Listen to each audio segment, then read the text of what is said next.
গুচি যাওঁ মানে এৰি গুচি যাওঁ। বহু মানুহ, বহু স্মৃতি আৰু বহুত কথাক বুকুত বান্ধি আমি আজিয়েই আঁতৰি যাওঁ।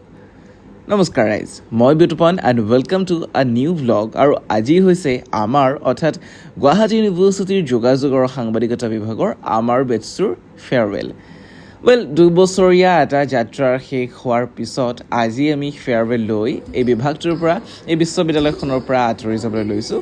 মনটো যদিও খুব বেছি দুখ লাগি আছিল, তথাপি আহিবতো লাগিবই, চেলিব্ৰেট কৰিবই লাগিব শেষৰ সময়কণ। সেইকাৰণেই আহিলোঁ আৰু আহিয়েই বৰ্ণিকাক লগ পালোঁ। তাৰপিছত অনুষ্ঠানটোৰ মাজলৈ সোমালোঁ। আমাৰ ছাৰ মেমহঁতে অকণমানকৈ সকলোৱে ধুনীয়াকৈ বক্তৃতা দিলে। কিছু সকাহ দিবলৈ চেষ্টা কৰে।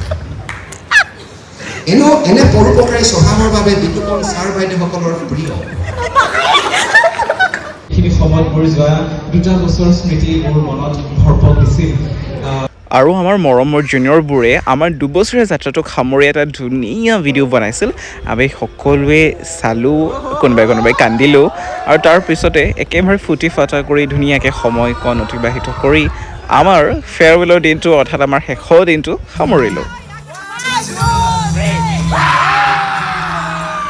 আৰু তাৰ মাজে মাজে জুনিয়ৰবিলাকৰ মৰমৰ অনুৰোধ ৰক্ষা কৰি আমাৰ কিন্তু প্ৰপ'জ কৰা, ধুনীয়াকৈ নচা, ইজনে সিজনক ৰ'জ দিয়া, সেই কামবোৰো ধুনীয়াকৈ চলি থাকিল। বিৰাট বেছি ফূৰ্তি কৰিছিলোঁ আমি।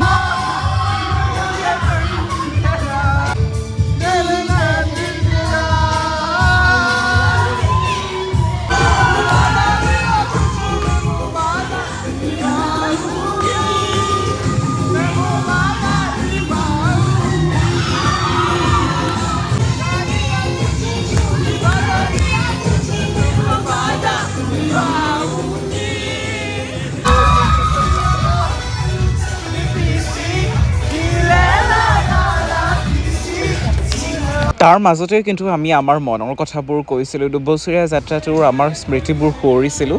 সকলোৱে তেনেকৈ ফূৰ্তি ফাৰ্তা কৰি আমাৰ আজিৰ দিনটো এইখিনিতে সমাপ্ত কৰিলোঁ।